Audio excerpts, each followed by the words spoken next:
الحمدللہ رب العالمین والصلاۃ والسلام علی سید الانبیاء والمرسلین۔ تمام دیکھنے والوں کو جنید اقبال کی جانب سے انتہائی محبت کے ساتھ السلام علیکم۔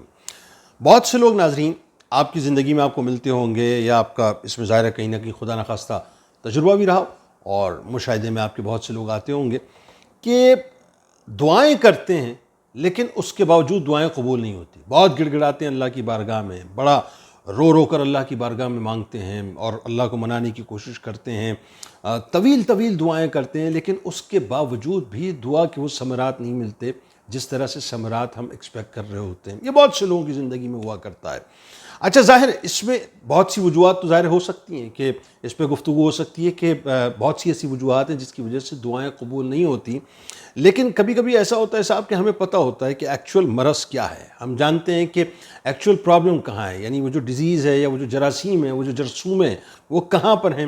ہم اس مرض کو ہٹ کرنے کی بجائے، ان جراثیم کو ہٹ کرنے کی بجائے، یا یوں کہہ لیجئے کہ اس اصل پرابلم کو تلاش کرنے کی بجائے، یا اس کو یوں کہیے کہ آئیڈینٹیفائی کرنے کے باوجود بھی اس کو ریکٹیفائی کرنے کی بجائے، اس کو ختم کرنے کی بجائے ہم ادھر ادھر دوڑ رہے ہوتے ہیں۔ نتیجہ یہ نکلتا ہے کہ ہم سمجھتے ہوئے بھی انجان بن جاتے ہیں اس بات سے کہ ہمارے مسائل کا حل کہاں پہ موجود ہے۔ میں نے آپ سے کہا بہت سی وجوہات اس کی ہو سکتی ہیں کہ دعائیں قبول کیوں نہیں ہوتی، لیکن میری اپنی ذاتی رائے کے مطابق ان تمام وجوہات میں ایک بہت بڑی وجہ ہے جو میں آپ کے سامنے ابھی رکھنے والا ہوں، اور آپ ذرا سا اپنا سیلف انالیسس کیجئے گا، تھوڑا سا سیلف اکاؤنٹیبلٹی کیجئے گا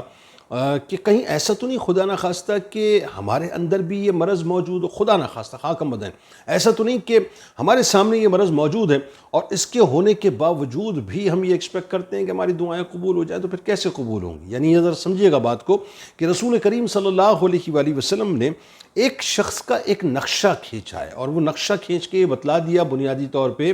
کہ اصل وجہ دعا کے قبول نہ ہونے کی یہ ہے، اور وہ کیا ہے کہ سرکار علیہ السلام نے فرمایا، یعنی ایک مرتبہ صحابہ کرام رضوان اللہ تعالیٰ علیہم اجمعین کے ساتھ سرکار مدینہ صلی اللہ علیہ وآلہ وسلم تشریف فرما ہے، اور آپ نے ایک شخص کا باقاعدہ ایک اسکیچ کھینچا اور صحابہ کے سامنے رکھا، اور اس طرح سے آپ نے فرمایا کہ ایک شخص جو بہت طویل سفر کرنے کے بعد، بڑا لمبا سفر کرنے کے بعد بیت اللہ کی زیارت کے لیے آیا ہے۔ پھر سرکار علیہ السلام نے اس کے حلیے کے بارے میں بیان کیا، یعنی آپ فرماتے ہیں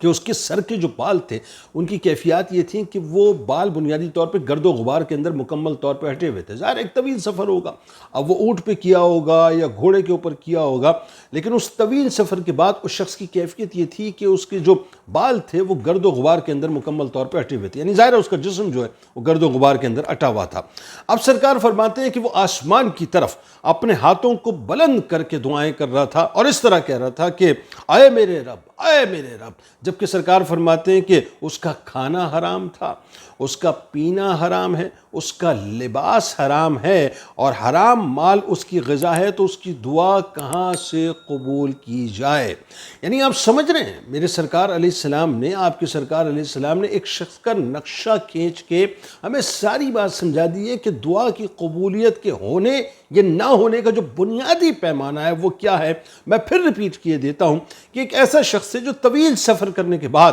بیت اللہ کی زیارت کرنے کے لیے پہنچا ہے، اور وہ بنیادی طور پہ گرد و غبار میں اٹا ہوا ہے، اور سرکار مدینہ صلی اللہ علیہ وآلہ وسلم نے بتلایا کہ وہ رو رو کے گڑ گڑا کر اللہ کی بارگاہ میں عرض کر رہا ہے، لیکن پرابلم کیا ہے؟ پرابلم یہ ہے کہ وہ جو کھاتا ہے وہ بھی حرام ہے، جو پیتا ہے وہ بھی حرام ہے، جو لباس اس نے پہنا ہے وہ بھی حرام ہے۔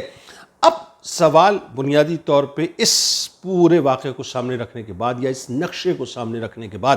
جو میرے آپ کے سرکار علیہ السلام نے فرمایا، ہمیں بنیادی طور پہ اپنے آپ کو دیکھنا چاہیے اور اپنے اندر جھانکنا چاہیے، اپنی سیلف اکاؤنٹیبلٹی یا یوں کہہ لیجئے کہ سیلف انالیسس کرنا چاہیے کہ ہم جو لقمہ اپنے پیٹ میں اتارتے ہیں کیا وہ حلال کا لقمہ ہے؟ جو لباس ہم نے زیب تن کیا ہوتا ہے کیا وہ حلال کے پیسوں سے آتا ہے؟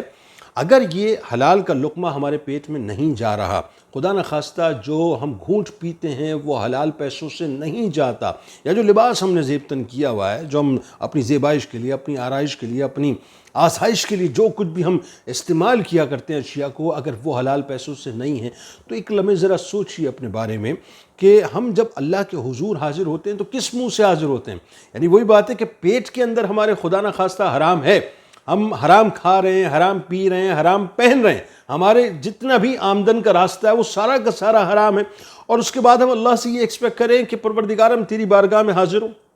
تو اس سے دعا کریں اور تو ہم پر کرم کر دے اور رحم کر دے، کیسے ممکن ہے؟ یعنی سرکار علیہ السلام نے سوچئے کتنی بڑی مثال دے کے ہمیں سمجھایا ہے کہ ایک شخص طویل ترین سفر کرنے کے بعد، اب وہ جرنی اس کی کتنی تکالیف پر مبنی ہوگی، کتنی مصیبتوں پر مبنی ہوگی، وہ ایک طویل جرنی کرنے کے بعد بیت اللہ کی زیارت کرنے کے لیے آیا، اور وہ بیت اللہ میں موجود ہے، یعنی اللہ کے گھر میں، اس سے ظاہر ہے اس سے بڑی اور اعلیٰ و ارفع اور عظیم الشان جگہ کون سی ہوگی؟ لیکن بیت اللہ میں موجود ہونے کے باوجود بھی جب وہ اپنے رب کو پکار رہا ہے اور پکار کے اس سے بیسیکلی اس کا رحم مانگ رہا ہے، اس کا کرم مانگ رہا ہے، اپنی جتنی بھی عرضیاں ہیں اللہ کی بارگاہ میں رکھ رہا ہے، لیکن اس کے باوجود بھی اس کی کوئی عرضی قبول نہیں ہو رہی، ساری عرضیوں کو رد کیا جا رہا ہے، اس کی کسی دعا کو قبول نہیں کیا جا رہا، ساری دعاؤں کو رد کر دیا جاتا ہے، اس کی کسی بھی بات پر اللہ تبارک و تعالیٰ جو ہے قبولیت کی سند نہ اس کو دیتا ہے، نہ اسٹیمپ لگاتا ہے۔ کیوں؟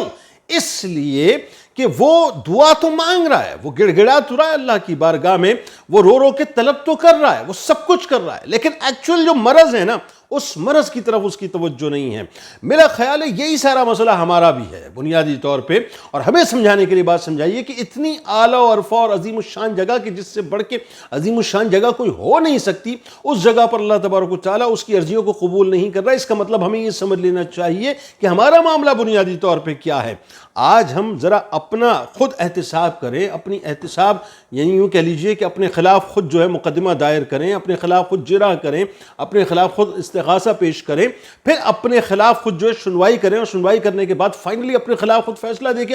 اپنے بارے میں خود جو ہے وہ اسٹیٹمنٹ دیں کہ صاحب جو کچھ بھی ہم کما رہے ہیں کیا وہ صحیح راستے سے ہے؟ اگرچہ وہ صحیح راستے سے ہے تو بہت اچھی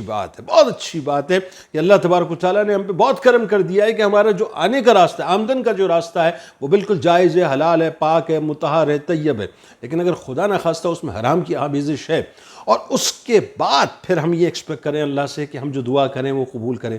ایسا نہیں ہوگا۔ دعا کی قبولیت یا دعا کے رد ہونے کا دار و مدار بنیادی طور پہ اگر کسی بات پر ہے نا، تو وہ حلال کے راستے کا انتخاب کرنا یا خدا نخواستہ حرام کے راستے کا چناؤ کرنا ہے۔ بس یہی وہ فرق ہے جس کو اگر ہم سمجھ لیں گے تو اللہ تبارک و تعالیٰ یقیناً ہماری دعاؤں کو قبول بھی فرمائے گا، اور جب ہمارے ہاتھ اللہ کی بارگاہ میں اٹھیں گے نا تو انشاءاللہ ان کو وہ خالی نہیں لوٹائے گا۔ یہ جو دامن جو ہم اللہ کے آگے پسارتے ہیں نا، پھر یہ دامن خالی نہیں ہوگا۔ تو ذہن میں رکھیے، اگر اللہ کو منانا ہے اور اپنی دعا کی قبولیت کی آپ سند چاہتے ہیں اللہ کی بارگاہ سے، تو سب سے پہلے ایک کام کر لیجئے،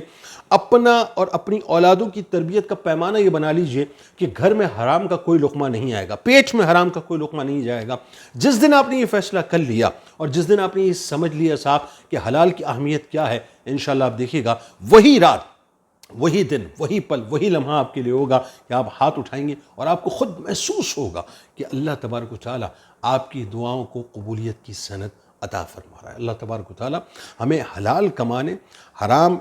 سے بچنے اور حلال لقمے کو اپنے پیٹ میں ڈالنے کی توفیق عطا فرمائے، اور ہم جو کچھ بھی اپنی نسلوں کو کھلائیں وہ بھی حلال ہی کا لقمہ کھلائیں، حرام سے ہمیشہ اپنے آپ کو محفوظ رکھیں اور دور رکھیں۔ آمین۔ اس دعا، اس امید، اس یقین کے ساتھ اجازت دیں۔ اللہ تعالیٰ آپ کا، ہمارا، ہم سب کا حامی و ناصر ہو۔ اللہ حافظ۔